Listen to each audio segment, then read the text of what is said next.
Hi hello నమస్తే welcome to our channel. So ప్రస్తుతం మనతో పాటు స్టూడియోలో ఉన్నారు రియల్ ఎస్టేట్ ఎక్స్పర్ట్ అలాగే మోటివేషనల్ స్పీకర్ యనమల రాజు గారు. నమస్కారం రాజు గారు. నమస్తే అండి. ఎలా ఉన్నారు?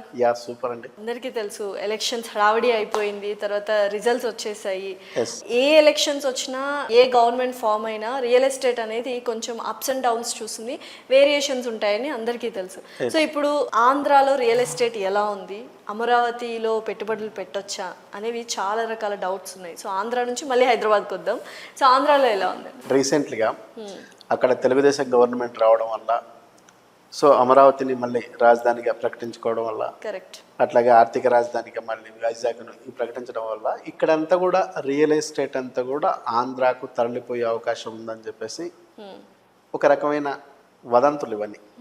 తెలంగాణతో పోలిస్తే ఏపీకి సంబంధించిన వాళ్ళలో పెట్టుబడి మీద స్పష్టమైన అవగాహన ఉన్న వాళ్ళు చాలామంది ఎక్కువ.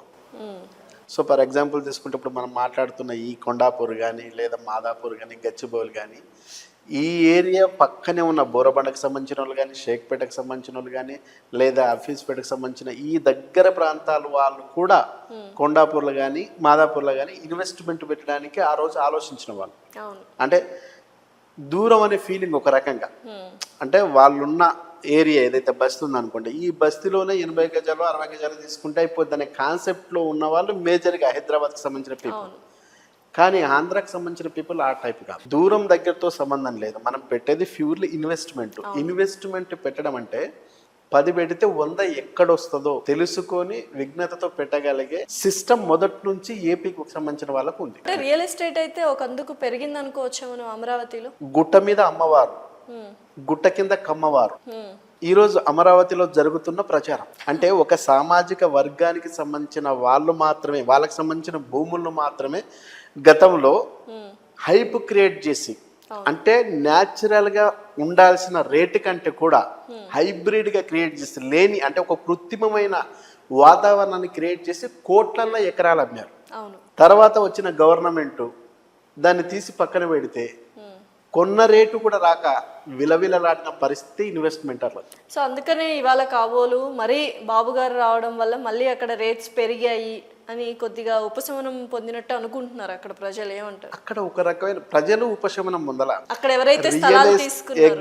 ఎగ్జాక్ట్లీ రియల్ ఎస్టేట్ మార్కెటింగ్ చేసే డెవలపర్స్ కానీ, లేకపోతే ఇప్పుడు అనుకుంటున్న ఒక్క సామాజిక వర్గానికి సంబంధించిన వాళ్ళు కానీ బాగా ఊరట పొందడంతో పాటు ఎక్కువ ప్రచారం, ఊకదంపుడు ప్రచారం చేస్తున్నారు. బట్ నిజంగానే ఒక రకంగా చెప్పాలంటే అమరావతి క్యాపిటల్ చేశారు కాబట్టి చంద్రబాబు నాయుడు గారు ఏదైతే 2014లో చెప్పారో అమరావతిని డెవలప్ చేస్తానని, సో ఇప్పుడు మళ్ళీ ఆయన పగ్గాలు తీసుకున్నాడు కాబట్టి అమరావతిని డెవలప్ చేస్తాడు.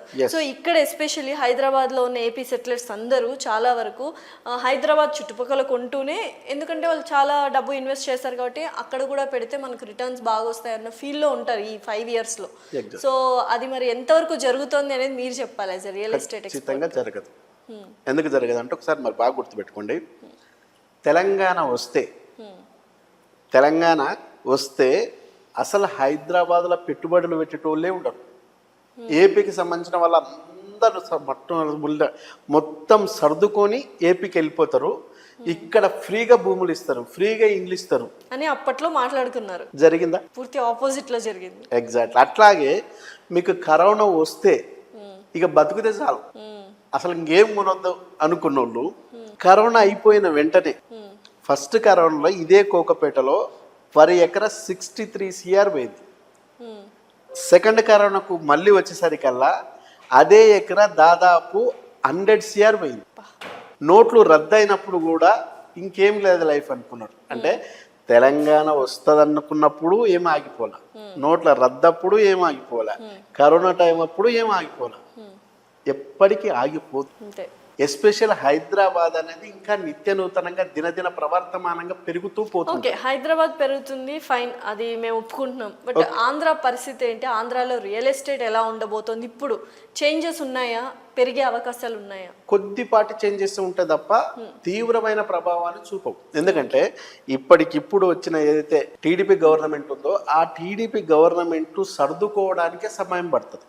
సర్దుకున్న తర్వాత ఇన్వెస్టర్లను మళ్ళీ అట్రాక్ట్ చేయడానికి ఖచ్చితంగా చాలా టైం తీసుకుంటుంది. ఆ ఇన్వెస్టర్స్ కూడా లాస్ట్ టైం గవర్నమెంట్ ఉన్నప్పుడు కూడా, ఏదైతే టీడీపీ గవర్నమెంట్ లాస్ట్ టైం ఉన్నప్పుడు కూడా సింగపూర్ నుంచి వచ్చిన ప్రతినిధులు ఎందుకని అక్కడే ఆగిపోలేదు? వచ్చినట్టే వచ్చి మళ్ళీ ఎందుకు తిరిగిపోయారు? లేకపోతే ఇతర కంట్రీస్ నుంచి వచ్చిన వాళ్ళు కూడా పెట్టుబడులు పెట్టడానికి ఎంఓయూలు చేసుకున్న వాళ్ళు కూడా ఎందుకని చెప్పేసి రద్దు చేసుకున్నారు. అక్కడ ప్రధానంగా ఉంది అంటే వెదర్ కండిషన్ అనేది ఒక ఏపీ పీపుల్కు తప్ప మిగతా స్టేట్ నుంచి వచ్చిన వాళ్ళకి కానీ మిగతా అదర్ కంట్రీస్ నుంచి వచ్చిన వాళ్ళకి కానీ ఎవరికి కూడా ఆ వెదర్ కండిషన్ సూట్ అవ్వదు. ఎక్కువ హీట్ కానీ భరించలేరు, ఎక్కువ కూల్ కానీ భరించలేరు. అట్లాగే ఆల్రెడీ ఇన్ఫ్రాస్ట్రక్చర్ కంపెనీస్ అన్ని ఎస్టాబ్లిష్ అయిన దగ్గర ఇన్వెస్టర్స్ అట్రాక్ట్ అవుతారు తప్ప కొత్తగా ఏదో వస్తుందట అక్కడ పెడితే బాగా డెవలప్ అవుతుంది అనుకునే వాళ్ళు చాలా తక్కువ. జనాలు ఇప్పుడే స్టార్ట్ చేశారు అక్కడ కొనడము, అండ్ ఎవరైతే కొన్నారో ఇది వరకు లాస్ లో ఉన్న వాళ్ళు కొద్దిగా ఊపిరి పీల్చుకుంటున్నారు అని అనుకుంటున్నారు. మరి అది వాస్తవమేనా? ప్రచారమే, అంతేనా? వాస్తవం కంటే కూడా ప్రచారం ఎక్కువ.